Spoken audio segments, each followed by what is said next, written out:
लक्ष्मी है, किसी का पैर लगेगा, जिस दिन नहीं रहेगी उस दिन हवा में उड़ जाते हैं हम लोग, कभी भी लक्ष्मी को हवा में नहीं उड़ाते।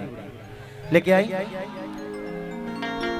चैत के माहौल अब शुरू हो गई बा, बसंती बिहार बहल शुरू हो गई बा। अब धान गेहूं पाके लगली जा, आम मुजराए लगल, अब कुछ दिन में महुआ को चियाए लगी।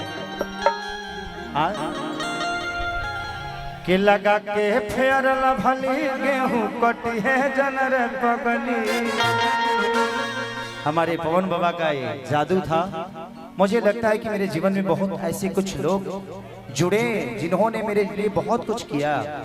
माननीय पवन पांडे जी, अखिलेश कश्यप जी, कृष्णा बेदर्दी से लेके महेश परदेसी तक, हर वो आदमी का योगदान है। तभी शायद मैं तो एक बस छोटा सा ईंटा था, इन्होंने मुझे कब उस संगमरमर का पत्थर बना दिया। इनके योगदान और इनका प्यार में बस प्रयास है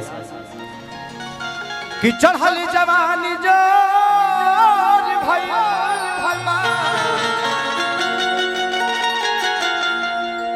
ए राजा देह कमजोर भैया,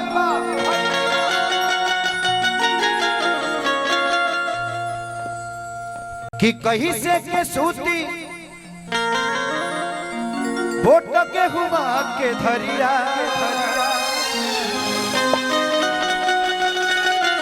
कि तंग बड़ा करता पुरवा बेरिया।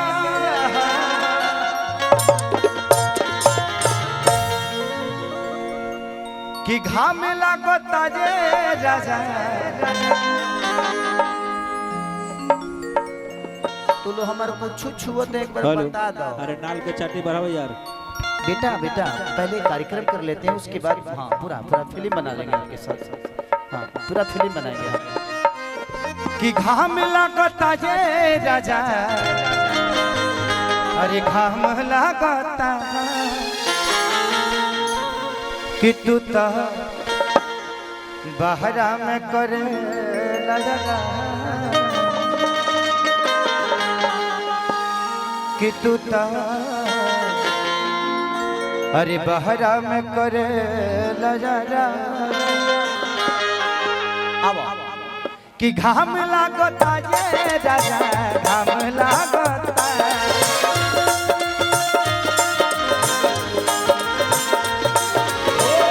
घाम लागता ये राजा, घाम लागता, तू बहरा में करे लगा, तू बहरा में करे लगा। चैत में हमरा घाम लागता,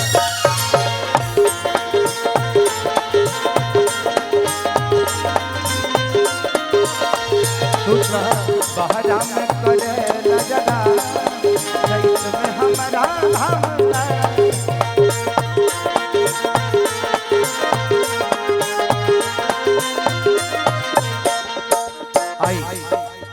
मानिए हमारे बड़े भाई, क्योंकि जब आपकी प्रतिभा बड़ी होती है तो उम्र का कोई तगाजा नहीं होता। इंसान की अगर ऊर्जा बड़ी हो जाए, प्रतिभा बड़ी हो जाए, तो हर वो इंसान बड़ों से भी ऊपर होता है, क्योंकि वो समाज का हो जाता है। और हमारे नितेश भैया, नितेश द्विवेदी जी की तरफ से लाखों रुपया के पुरस्कार आशीर्वाद के रूप में स्वीकार हुआ। भगवान से प्रार्थना, खावे वाली माई से प्रार्थना कि माई जो हमारे बाबा सोच रहे हैं उससे भी ऊपर देना, ताकि हम लोग बिहार को बेहतर दिशा दे सके। थैंक यू और लव यू, और हमेशा के लिए बलम जी आ जाता, आ जाता,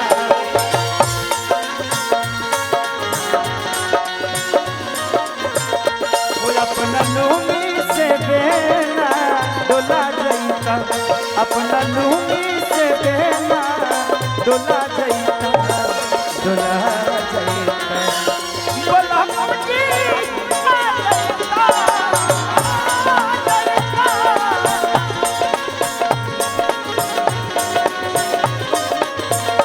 तू तो बहरा में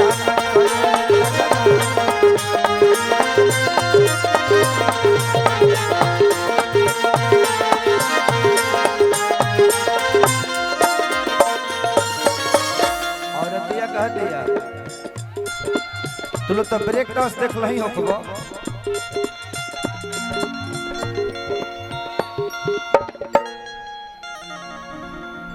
चलिए हमारे अखिलेश बाबा, हमारा बहुत ही प्यारा भाई मुकेश, हजारों के पुरस्कार आपका है।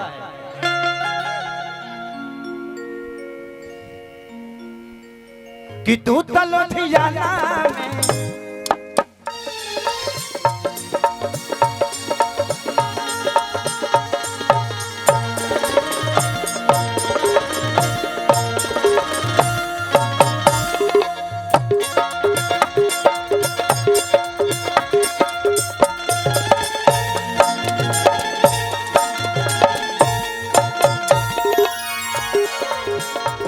लुधियाना में करता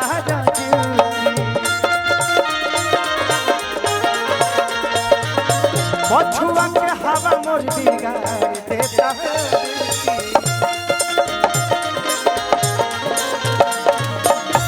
राजा। तू तो लुधियाना में करता पछुआ के हवा मोर बिगाड़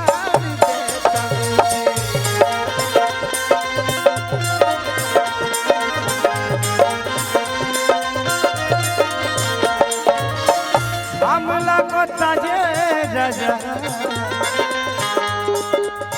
ये राजा ये राजा ये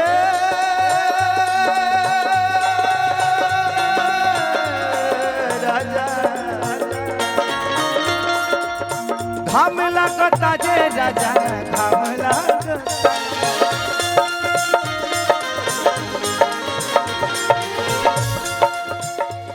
कितनो कितनो खाइले पका के काचा जा, कितनो खाइले पका के काचा जा, चलत में हमारा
राजीव भाई की तरफ से बहुत सारा पुरस्कार, हजारों हजार रुपया के पुरस्कार। भगवान से ये प्रार्थना रही कि हम सब भाई राजीव यादव, देखिए मोहब्बत जात देखती ही नहीं। मैं खेसारी लाल यादव हो सकता हूँ, मुकेश सिंह हो सकते हैं, बट अगर मोहब्बत आपके पास है ना तो आप एक इंसान है और इंसान की कोई जात नहीं होती। इंसान का बस इंसानियत धर्म होता है। जितना आप निभा सकते हैं निभाइए और हमेशा से लोगों के प्यार में रहिए। मेरे पास तो यही है और इसी के सहारे जीता हूँ। और अतिया कहते यार तुम बड़ा करता पवन पुजारी,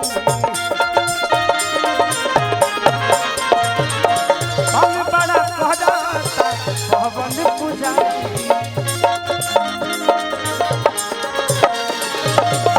और दम बनल रहे नितेश जी के यारी, और दम बनल रहे नितेश जी के यारी।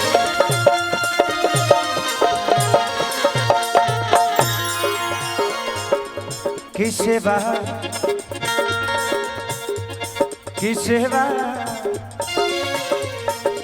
कौन बाबा की सेवा करी खेसारी सुबेसा।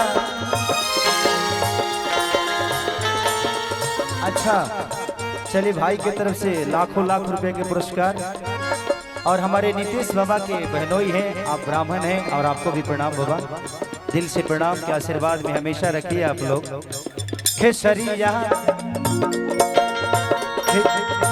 खेसरिया आई का में रउआ सुबेसा, खेसरिया आई का में रउआ सुबेसा, चैत में हमारा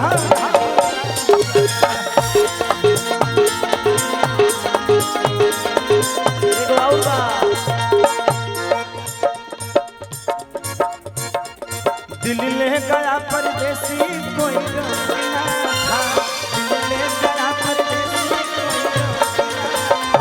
क्या होगा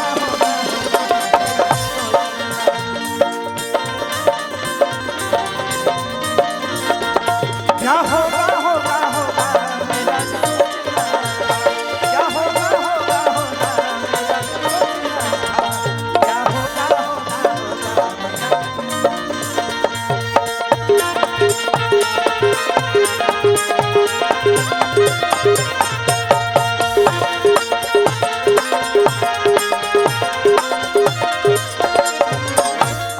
लास्ट में कहती है जरता जमीन जैसे जरेरा के कोयला,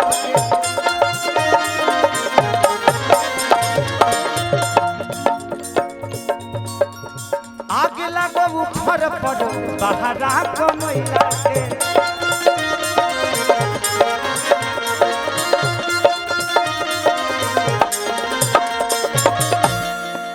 माने बनल वाला फूफा तुलो हटवा लोग के ना पीछे हमारे लोग हमारे के तंग करता। बताइए अखिलेश बाबा आप तो प्रतिष्ठित आदमी थे, इतना ई टाइप के छुछुनर टाइप के हरकत क्या कर रहे हैं?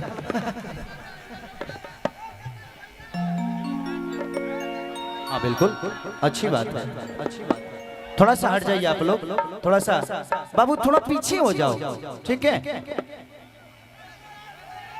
कि आगे लागो ऊपर पड़ो बहरा कमैला के,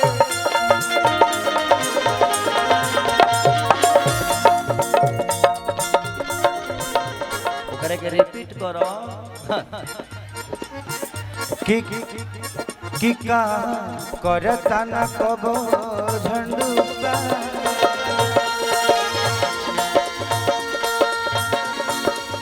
कि का करता न कबो झंडुका। चलो का बाबू सैड सॉन्ग कि चैत में हमरा कि चैत में हमरा